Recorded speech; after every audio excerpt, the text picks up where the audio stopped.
Welcome back again. You're still watching us here on the Daily Debate. And I have joining me over the phone Dr. Passant Fahmy, economic expert. Thank you very much for joining us, Doctor. Thank you, ma'am.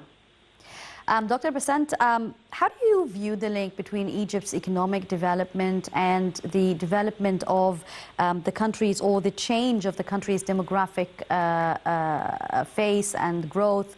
What is the similarities and how is the demographic growth very much pouring positively into the economic development of Egypt? We cannot deny that the country and most of its parts had been neglected for decades. If you look at Egypt, first of all, we live on 7% of our land. This is unacceptable, meaning 93% of Egypt is desert.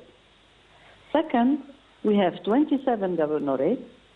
Attention was given only to 2 or 3, Cairo, Alexandria, Port Said, and that's it.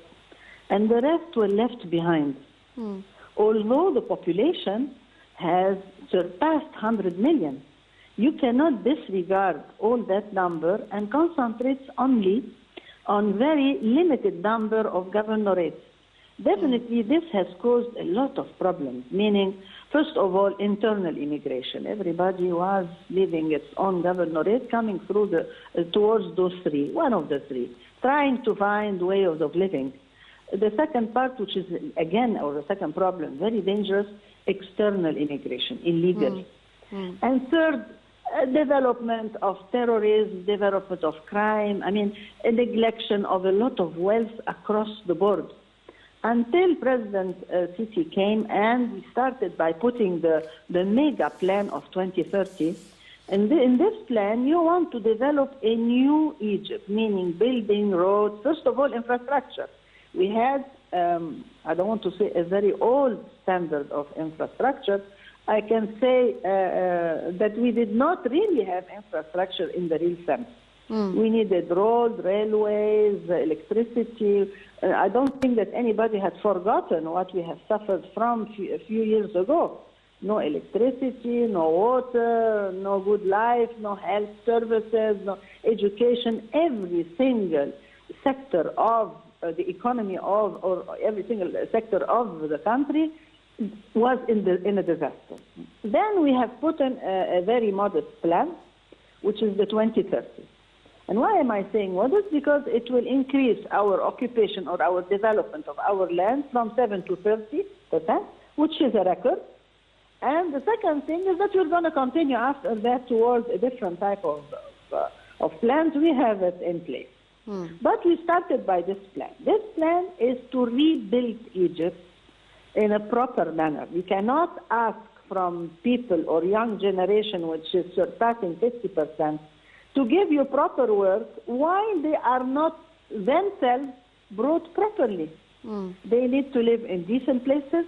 They need to eat well, to be well educated, to have good service, health service, to have clubs to play sports. So this was the major part where Mr. President had concentrated on, is the development of the governorate, the 27, including Cairo and Alexandria, and the development of 5,000 villages. That's a mega project. But this is the project whereby we say we're going to build new Egypt. And if you want to do that, we had to go through a few years ago, we had an economic reform. We couldn't jump one step and start by that project. We had to do all the economic reform, adjust our economy, put it on the right ground, and then we can go on in the future for any other project, including that mega one, which is the development of Egypt governorates, and then the increase of the part of the land we need to invest on by building new cities. The whole world is changing, and I want to mention here that we will play a major role in this region. The world has discovered that the globalization concept they used to promote for a few years ago was not a real success. And now they are talking about, how do we call it, regionalization, meaning every part we will develop regions, especially in our part of the world, those regions will be specialized in certain activities, including ourselves, Africa, the Gulf area, Morocco, Algeria, and Tunisia, etc. They'll be divided into regions, and whereby the economic reform where Egypt has conducted, and what we are working as well on developing our governorates and villages, this will help educate our 50% population, young population, because we have 50% of our population youth.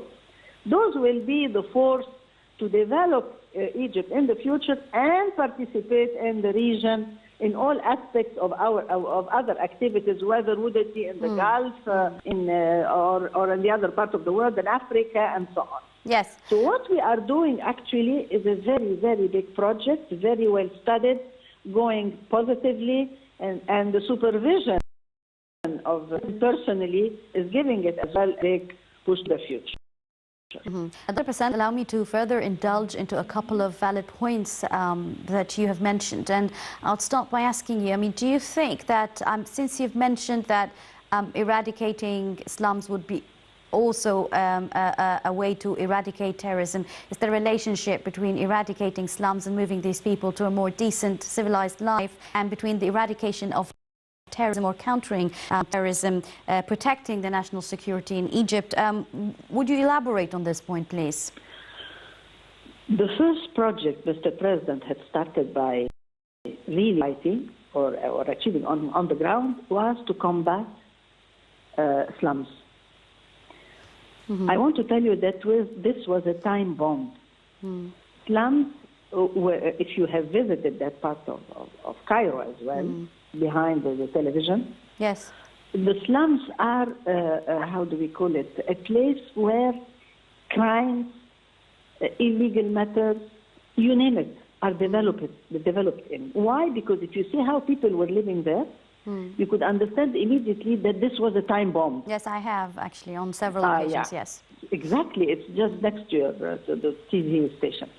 The combat of slums was a first project Mr. President has started by. And we are continuing because, yes, we are trying to do it inside Cairo, but slums exist all over Egypt. But now they're becoming part of the mega project, which is developing of the governorates and the villages. But the concept is you want to build a new country, you want to build new history, you want to advance, you have to build your people. Exactly. You have to combat terrorism, you have to combat crimes, you have to combat, how do we call it, ignorance. You have to combat wrong culture. But if you want to do that, you have to give them the basic rights, which are health decent services, life, education, housing, transport, etc. So I think it's a mega project. I think it's a very, very tough project and a big one where everybody should participate, not only the government. The government or the country can participate by establishing a strong infrastructure.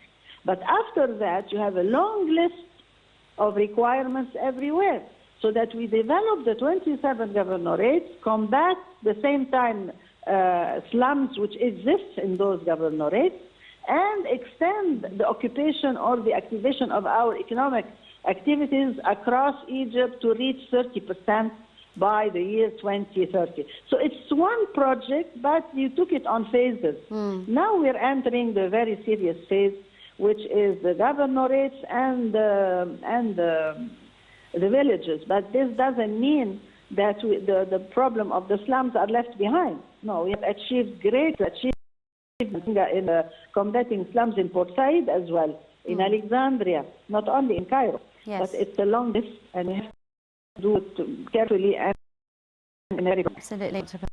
Passant, economic expert. Thank you very much for your contribution on the daily debate this evening. Thank you very much.